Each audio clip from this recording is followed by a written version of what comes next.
Você já sentiu aquela raiva, aquela impotência de ver um protagonista ser humilhado, pisado e tratado como lixo, só pra ficar torcendo pelo momento em que ele vai virar a mesa? Se você é fã de Manhwa, você sabe exatamente do que eu tô falando. Mas poucos, eu disse poucos, entregam essa virada de mesa com tanta brutalidade e satisfação quanto Nano Machine. Estamos falando de Cheon Ye-un, um bastardo perseguido pelas 6 grandes famílias do culto demoníaco, destinado a morrer jovem e esquecido, até que o futuro bate na porta dele, literalmente. Hoje, meus amigos, nós não vamos apenas listar lutinhas, nós vamos mergulhar nos 6 momentos mais impactantes, viscerais e absolutamente satisfatórios da ascensão do Lorde do culto demoníaco. Aqueles momentos em que a gente para de ler, respira fundo e pensa: meu Deus, ele não fez isso. Desde braços voando até humilhações públicas de arrogantes, prepare-se. Se você gosta de ver gente arrogante pagando preço com juros e correção monetária, fica comigo até o final. Porque o número 1 mudou a hierarquia do Murin para sempre. Eu sou o Taiyo e bem-vindos ao Massacre. Vamos pro vídeo. 6º lugar, o despertar e o primeiro sangue, a tentativa de assassinato. Para começar nossa lista, precisamos voltar à origem, porque o impacto de um soco depende do quanto você apanhou antes. No 6º lugar, temos a noite que mudou tudo, a injeção das nanomáquinas e o massacre dos assassinos. Lembra como o Cheon Ye-un era? Frágil, sem apoio político, a mãe envenenada lentamente, ele estava fugindo, encurralado por assassinos do clã da espada que queriam garantir que ele nunca chegasse à academia demoníaca. A cena é desesperadora. Ele vai morrer. Não tem de poder da amizade aqui. É o Murin nu e cru. Mas aí, o descendente do futuro aparece. A injeção acontece. O que torna esse momento impactante não é apenas ele ganhar o poder, mas a imediata aplicação da violência. Assim que as nanomáquinas se ativam e recalibram o corpo dele, a gente vê a primeira amostra do que seria a série.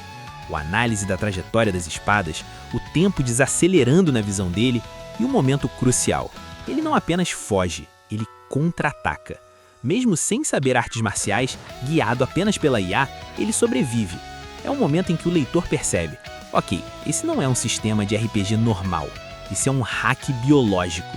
Ver ele saindo daquela floresta, vivo, enquanto os assassinos falharam, foi o primeiro passo da lenda. Foi aqui que o garoto assustado morreu e o monstro começou a nascer.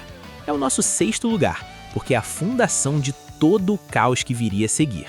5º lugar, a humilhação do instrutor impostor, a batalha da formação. Subindo para o 5º lugar, vamos falar de inteligência e liderança, porque Nano Machine não é só cortar cabeças, embora tenha muito disso. Estamos na academia demoníaca, e Ye-un é um pária. Ninguém quer entrar no time dele para o teste de formações, exceto os rejeitados. E para piorar, os instrutores estão comprados pelos outros clãs para garantir que ele falhe. O momento que pega o 5º lugar é a virada tática na prova de formações. O instrutor tenta sabotar o grupo do Ye-un, mudando as formações no meio da batalha para encurralá-los. Todos esperavam que o time dos fracassados entrasse em pânico. Mas o que acontece? Graças à capacidade de processamento do Nano, Ye-un não só decifra a formação inimiga, como comanda seu time em tempo real para contra-atacar nas brechas perfeitas. A satisfação aqui é ver a cara de choque dos instrutores e dos outros príncipes. Ye-un transforma um grupo de figurantes em uma unidade de elite em questão de minutos. Ele prova que não é apenas um lutador solitário, mas um material para Lorde.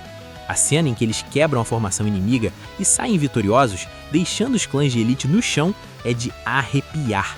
É a vitória do trabalho duro, com um pouquinho de trapaça tecnológica, claro, contra o privilégio. Merece demais estar na lista. 4º lugar, a queda do herdeiro do veneno, Cheon Jong-sun. Agora as coisas ficam feias. Se você tem estômago fraco, pule esse capítulo. Estamos no 4º lugar e é aqui que o título de impiedoso começa a fazer sentido. Vamos falar da luta contra Cheon Jong-sun, o herdeiro do clã do veneno. Esse cara foi um dos maiores bullies no início da academia. Arrogante, nojento e sempre tentando diminuir o Ye-un. A tensão entre os dois estava acumulando há dezenas de capítulos. Quando o confronto finalmente acontece, a gente espera uma luta equilibrada, certo? Afinal, Jong-sun é um herdeiro de elite. Errado. O que acontece não é uma luta, é um desmantelamento. Yo-Un não quer apenas vencer, ele quer enviar uma mensagem. A cena em que Yo-Un neutraliza os venenos usando o sistema de desintoxicação do Nano é genial, anulando a maior vantagem do inimigo. Mas o impacto real vem depois, o momento em que ele quebra os braços e as pernas de Jong-Sun. O som dos ossos quebrando quase salta da página do mangá. E o detalhe, Yo-Un faz isso com uma expressão fria, sem gritos de raiva descontrolada, apenas uma execução metódica de punição. Ele destrói o futuro de um rival político ali mesmo. Foi nesse momento que o resto da academia percebeu: mexer com esse cara não dá apenas uma derrota, dá invalidez permanente. Um dos beatdowns mais satisfatórios da obra. 4º lugar merecidíssimo. 3º lugar, o legado do pai e a dança da borboleta, a caverna selada. Entrando no pódio, em 3º lugar, temos um momento que mistura poder absurdo com uma carga emocional pesada. O arco da caverna do demônio da espada e a descoberta das marcas de espada deixadas pelo fundador do culto. Durante muito tempo, Yo-Un foi ridicularizado por não ter uma arte marcial de clã. Ele era um quadro em branco. Quando ele entra na caverna de punição, ele encontra as marcas deixadas pelo pai fundador do culto. E mais importante, as correções feitas pelo misterioso Blade God. O impacto aqui é visual e narrativo. O Nano escaneia as paredes, reconstrói os movimentos em 3D na mente do Yo-Un e ele começa a aprender a arte do deus da espada e a dança da borboleta. A cena dele treinando sozinho na escuridão com os avatares de luz criados pelo Nano é visualmente uma das coisas mais lindas do mangá. Mas o clímax desse momento é quando ele sai da caverna. Ele sai em um nível completamente diferente. A aura dele mudou. Quando ele usa essas técnicas pela primeira vez contra os instrutores de nível superior ou contra os guardiões, a fluidez é hipnotizante. É o momento em que ele deixa de ser um estudante forte para se tornar um grão-mestre em ascensão. A conexão com o passado do culto e a aquisição desse poder proibido colocam essa sequência no nosso top 3. 2º lugar, a morte do ancião do clã da espada, vingança pela mãe. O 2º lugar vai para o momento que define a vingança pessoal de Cheon Yo-Un. Tudo que ele fez, todo o sofrimento, foi por causa da morte da mãe dele, Lady Hua. E quem estava por trás de tudo, manipulando as sombras? As esposas dos outros lordes e os anciões dos 6 clãs. O confronto contra o ancião do clã da espada, ou em alguns momentos a figura representativa desse poder, é o ápice da catarse. Não é apenas uma luta por ranking, é pessoal. O ancião, um mestre que deveria ser intocável, alguém no topo da cadeia alimentar do Morin, olha para Yo-Un com desprezo. Ele representa o sistema podre que matou a mãe do protagonista. A luta é brutal. O ancião usa todo o seu ki, técnicas secretas que destruiriam exércitos. Mas Yo-Un, ele é uma força da natureza. O momento mais impactante é quando Yo-Un supera a técnica suprema do clã da espada, usando a própria variação aprimorada pelo Nano e pelas artes do deus da espada. Ele não só vence, ele supera a arte deles. E o golpe final? O golpe final. A decapitação ou desmembramento, dependendo de qual luta específica contra os anciões estamos focando, mas geralmente o destino deles é horrível. É a definição de justiça poética no mundo Morin. A gente sente o peso saindo das costas do Yo-Un.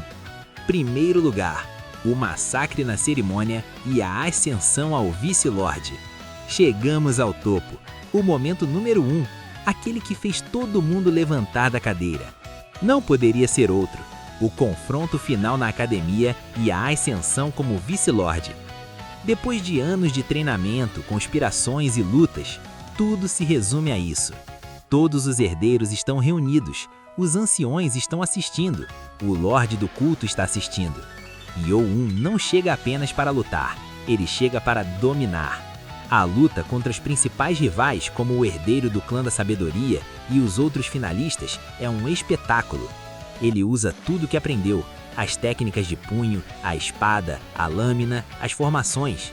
Mas o que torna isso o top 1 é a demonstração de poder absoluto contra a intervenção injusta. Quando os anciões tentam interferir descaradamente para salvar seus herdeiros favoritos, Yo-Un não recua. Ele libera uma intenção assassina que gela a espinha de veteranos de guerra. E a cereja do bolo? Quando ele arranca o braço do herdeiro do clã da espada, Sheon Mu-Yan, ou quando ele força os outros a se ajoelharem. A imagem dele, de pé no centro da arena, coberto de sangue, dele e dos inimigos, com o olhar de quem não deve nada a ninguém, sendo reconhecido oficialmente como sucessor, é a imagem definitiva de Nano Machine.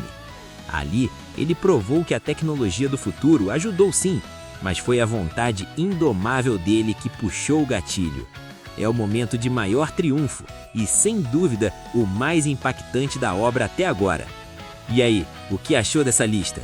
Nano Machine é uma obra que não tem medo de ser violenta e não pede desculpas por ter um protagonista que faz o que precisa ser feito. É por isso que a gente ama tanto. Ver o Yeon esmagando a arrogância dos 6 clãs é uma terapia para a alma de qualquer otaku que curte histórias de cultivo. Mas agora, eu quero saber a sua opinião. Faltou algum momento? Talvez a luta contra o demônio da espada invertida? Ou aquele momento específico onde ele corta a mão de alguém que apontou o dedo para ele? Deixa aqui nos comentários qual foi a cena que te fez virar fã de carteirinha dessa obra. Eu leio e respondo a galera. Se você curtiu relembrar esses momentos épicos, já esmaga o botão do like com a mesma força que Yeon esmaga os inimigos e se inscreve no canal para não perder os próximos vídeos. Tem muita análise de Murin vindo por aí. Eu vou ficando por aqui, continuem cultivando e até a próxima!